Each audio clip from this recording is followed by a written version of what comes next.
दोस्तों जैसे जैसे गर्मी बढ़ती है वैसे वैसे हम लोग कूलर यूज करना चालू करते हैं। पुराने पिछले साल के कूलर्स जो रहते हैं उनको हम यूज करते हैं। तो कूलर यूज करने के पहले बहुत सारी सावधानियां बहुत ज़रूरी है दोस्तों। कूलर की साफ़ सफाई, क्लीनिंग, उसके फिल्टर कब चेंज करना है, ये सारी चीज़ें आज हम आपको बताएंगे। कूलर में दो तरह के फिल्टर होते हैं। एक तरह से घास वाले फिल्टर जो इसमें है, ऐसे घास वाले फिल्टर रहते हैं दोस्तों। इनके अंदर जब हम साल भर यूज करते हैं उसके बाद रख देते हैं तो धूल, कचरा, मिट्टी जमा हो जाती है। दूसरा कूलर का फिल्टर होता है इस तरह से, उसको हम हनीकॉम्ब पैड बोलते हैं। देखिए दोस्तों ऐसा, अब इसके अंदर ये सारी धूल, काई, गंदगी जम जाती है। जब हम इसको फिर से चालू करते हैं तो ये सारी गंदगी हमारे शरीर में आती है और हमको एलर्जी होती है, जुकाम, बुखार, ये सारे प्रॉब्लम चालू हो जाते हैं। तो कभी भी दोस्तों ध्यान रखिए, कूलर यूज करने के बाद जब भी हम रखते हैं तो कूलर का पैड निकाल के हमको एक बार उल्टा तरफ से पैड को धो करके रखना चाहिए, जिससे कि आपका पैड पूरी तरह से क्लीन हो जाए। और जब हम फिर से रीयूज करते हैं तो भी सेम प्रोसीजिंग होनी चाहिए। फिल्टर को पानी के प्रेशर से आप धो सकते हैं। अगर आप निकाल सकते हैं तो स्क्रू निकाल के बाहर उल्टे साइड से धो सकते हैं।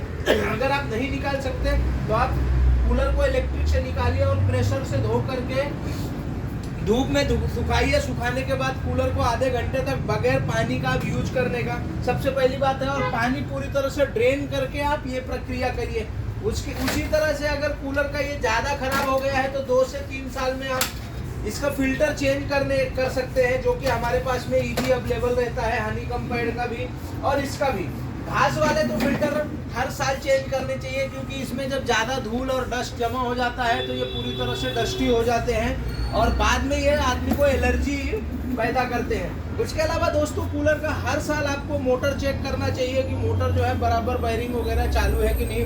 उसके बाद जो कूलर में आपको ऐसे फिल्टर लगे रहते हैं, इनको फिल्टर को आपको 8 दिन में क्लीन करना चाहिए, जिससे कि आपका अंदर का फिल्टर पूरी तरह से खराब ना हो, जो पैड है वो सुरक्षित रहे। स्विच वगैरह सारे चेक करें, पानी का मोटर चेक करें। कूलर का 2 से 3 दिन में आप पानी चेंज करना चाहिए, जिससे कि कूलर में स्मेल वगैरह ना आए और आपको किसी भी तरह का एलर्जी, किसी भी तरह का बैक्टीरिया इन्फेक्शन ना हो। तो दोस्तों ये चीज़ें के साथ साथ आप कभी भी जब कूलर यूज करते हैं तो वेल वेंटिलेशन होना चाहिए रूम में। आपके खिड़की दरवाजे खुले होने चाहिए, जिससे कि हवा का आवागमन चालू रहे, जिससे कूलिंग इफेक्ट ज़्यादा आएगा और आपको वो शुद्ध हवा मिलेगी।